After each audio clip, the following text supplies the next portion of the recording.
Buongiorno a tutti ragazzi, bentornati nel mio piccolo laboratorio.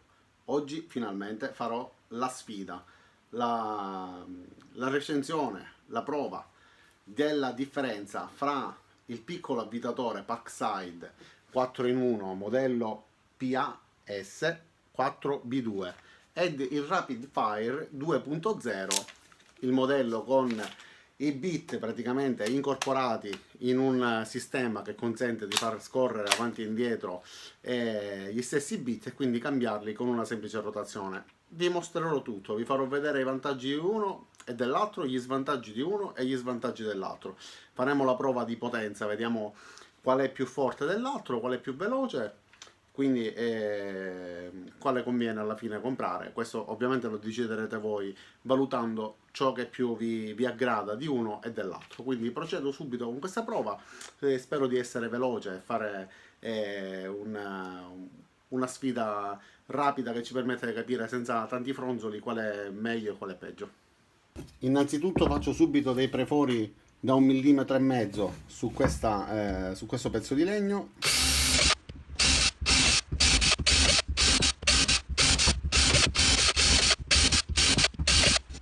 Adesso invece farò non un preforo ma l'alloggiamento per la punta per poter tenere in piedi le viti, quindi non andrò oltre.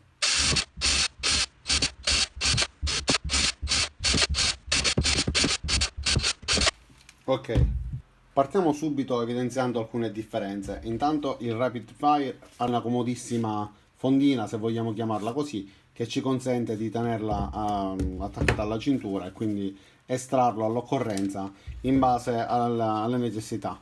A differenza di questo di qua ha praticamente nessun accessorio se non quelli integrati all'interno della ghiera che ruota e ci permette di selezionare il bit da usare. Se noi volessimo usare una punta PZ potremmo semplicemente scorrere avanti e indietro e scegliere soltanto fra 1 e 2 perché all'interno c'è PZ1 e PZ2, però siamo liberissimi di estrarre il bit che c'è all'interno e inserirne uno di un altro tipo qualunque che potrà adattarsi tranquillamente, quindi possiamo utilizzare bit di qualità superiore o modelli differenti.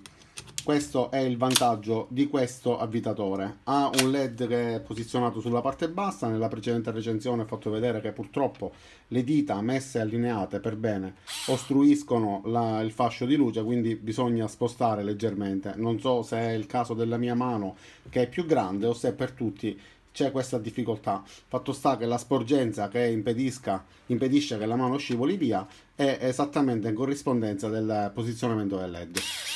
E questo più piccolo invece ha un tastino molto grande che si preme semplicemente schiacciando l'impugnatura senza andare a cercare la posizione esatta del tasto. Entrambi hanno il selettore per la rotazione posizionato in modo facilmente raggiungibile da indice e pollice, quindi si può invertire il senso di rotazione semplicemente facendolo scorrere sia per questo che per questo di qua. La posizione centrale in entrambi fa da sicura e impedisce che il portabit ruoti. Portabit che vi ricordo per entrambi è da 1/4 di pollice esagonale. Questo di qua ha in dotazione, oltre ad una lama per tagliare il cartone, che però io in questo caso non vi farò vedere perché dobbiamo testare solamente la funzione di avvitatura, ha questo mandrino praticamente angolare che ci permette di raggiungere posizioni che altrimenti non potremmo, semplicemente estraendo questa parte in gomma e posizionandolo qua. Questo invece è il mandrino con la frizione. Il vantaggio di avere due LED anziché uno, che illuminano benissimo la zona dove noi dobbiamo andare ad abitare, la possibilità di inserire una prolunga, quindi arrivare dove noi non riusciamo. Possiamo utilizzare anche su questo la nostra prolunga, perché estraiamo il bit, inseriamo la prolunga, dopodiché utilizziamo il bit sulla parte finale della prolunga, però non ci permette di utilizzarlo ruotandolo perché si blocca il sistema. Quindi sarebbe da portare con noi e utilizzare all'occorrenza inserendolo appositamente, come si fa d'altra parte con tutti gli avvitatori. Quando necessario si inserisce e si utilizza. Il vantaggio di questo è che avendo la fondina possiamo inserire il bit più lungo sulla fondina e utilizzarlo all'occorrenza, estraendolo quando ci serve. Vediamo adesso i dati tecnici riportati sulle etichette che la casa madre appunto applica sugli stessi utensili. Per il Rapid Fire 2.0 vediamo riportato che ha una batteria 3,6 volt da 1,5 A e 200 giri al minuto. Non viene riportato però il numero di Newton metro, mentre il Parkside PAS 4B2 ha 4 volt di batteria, 1,5 A, 200 giri al minuto e 5 Nm di potenza. Allora, iniziamo direttamente da ciò che realmente ci interessa, quindi vediamo come avvitano queste viti, che sono facili da avvitare, sono delle viti per cui, secondo il mio umile parere, questo tipo di attrezzatura viene progettato. Quindi inizio dal 4 volt e vediamo come avvita queste viti. Sono delle viti da 2 cm per 4 mm di spessore.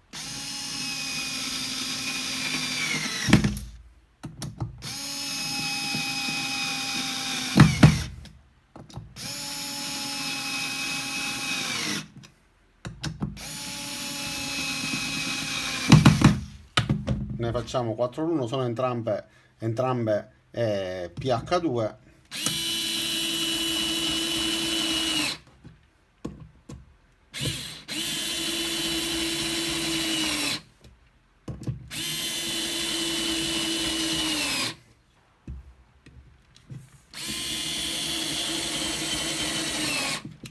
Questo tipo di viti è obiettivamente molto semplice da avvitare, le hanno avvitate in pochissimo tempo.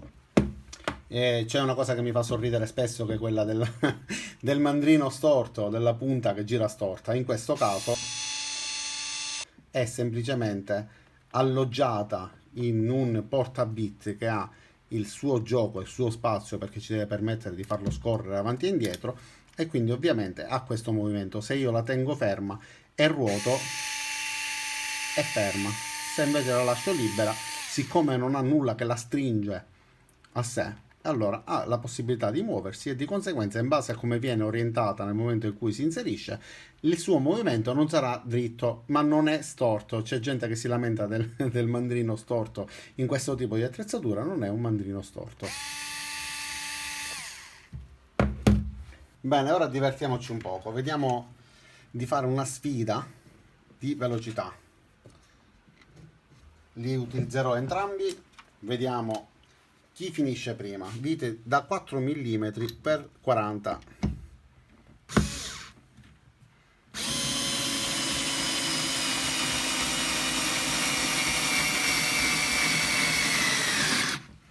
(200 giri al minuto per entrambi) hanno finito allo stesso momento. Vediamo con queste da 5 mm chi si arrende prima. Ok, sono entrambe PZ2, quindi procedo.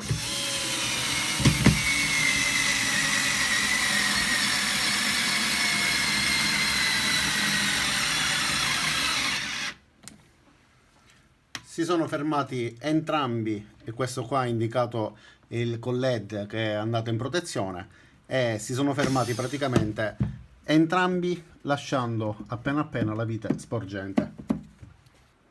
Adesso un altro tipo di sfida, che dovremo avvitare delle viti con diversi tipi di testa. Questa qua è un PH2, quindi io posso avvitare direttamente questa, dopodiché cambiare, andare su PH1 e avvitare questa e questa,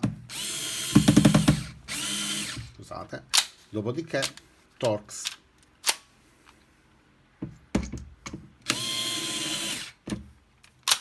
Ancora piatta,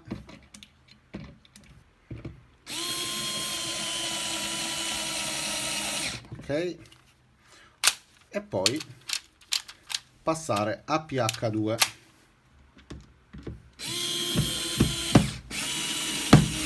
Lo stesso tipo di lavoro con questo ci implica di fare PH2, togliere, prendere PH1, mettere PH1, avvitare, togliere PH1 e mettere, scusate, PZ era, mettere PH2, avvitare PH2, dopodiché passare a Torx, inserire, ho sbagliato misura, anche questo fa parte del tempo che si perde, così, dopodiché prendere la piatta, fare in modo che esca dal suo alloggiamento e proseguire. Non c'è paragone. Viste le prestazioni, adesso vediamo anche le differenze, le caratteristiche tra uno e l'altro. Questo ha il vantaggio dell'accessorio che ci permette di andare ad avvitare negli angoli dove sarebbe difficile arrivare con questo, perché se con questo avvitatore dobbiamo avvitare una vite che sia così bassa, in questo caso specifico potrei girare la punta così, ma se si dovesse trattare di un armadio o comunque se qua ci fosse un ostacolo, io con questo non potrei arrivare assolutamente ad avvitare, mentre questo ha l'accessorio per avvitare ad angolo, quindi inserisco la punta e posso avvitare semplicemente così.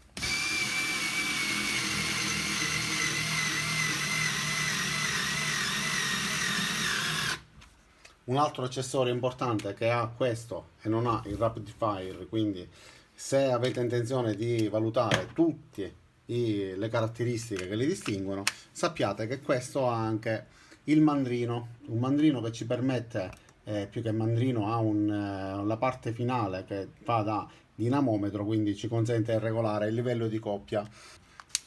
Vediamo la differenza. Inserisco una vite abbastanza tosta e provo ad avvitare con il livello di coppia più basso questa vite. Così si interrompe, aumento di alcuni scatti, quindi sono 5 riferimenti, ma gli scatti sono molto di più. 9 livelli di coppia e vediamo la differenza. Ok. Ok.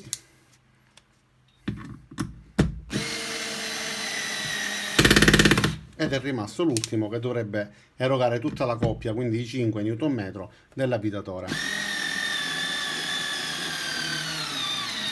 E arriva esattamente dove era arrivato poco fa quando abbiamo fatto la sfida con il rapid fire.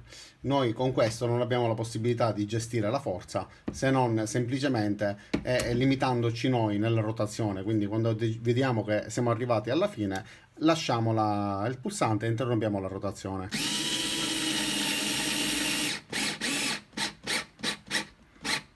Possiamo fare solo così, mentre con questo abbiamo possibilità di regolare la coppia, quindi limitare l'eventuale danno alla superficie che stiamo avvitando se si tratta di superfici delicate. Ragazzi, secondo me la scelta è difficile.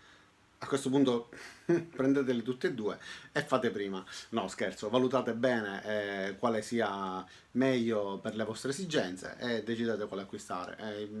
Questo indubbiamente ha il vantaggio degli accessori che ci permettono di utilizzarlo in determinati modi, quindi la frizione e la possibilità di arrivare in angoli che sarebbero difficili da raggiungere, l'accessorio per tagliare il cartone, quello non ve lo faccio vedere, e il rapid fire invece ha la facilità di cambio del bit che non è da sottovalutare, più la fondina che ci permette di portarlo appresso e anche di appenderlo nel nostro laboratorio a portata di mano. In più ha il LED che ci indica il livello di carica, mentre questo non ha nulla che ci indichi il livello di carica che ha la batteria quando noi lo prendiamo dal laboratorio. E entrambi ci permettono di utilizzare il bit di prolunga con questo sistema. È vero che non si può ruotare non so come chiamarlo, il sistema che ci permette di selezionare il bit, perché in questo caso non riuscirebbe ad andare, la stessa prolunga all'interno blocca il sistema di rotazione, ma in quel caso scusatemi, ma si estrae, tanto si sceglie il bit che dobbiamo utilizzare, dopo aver scelto il bit si estrae di nuovo, si fa così e si utilizza.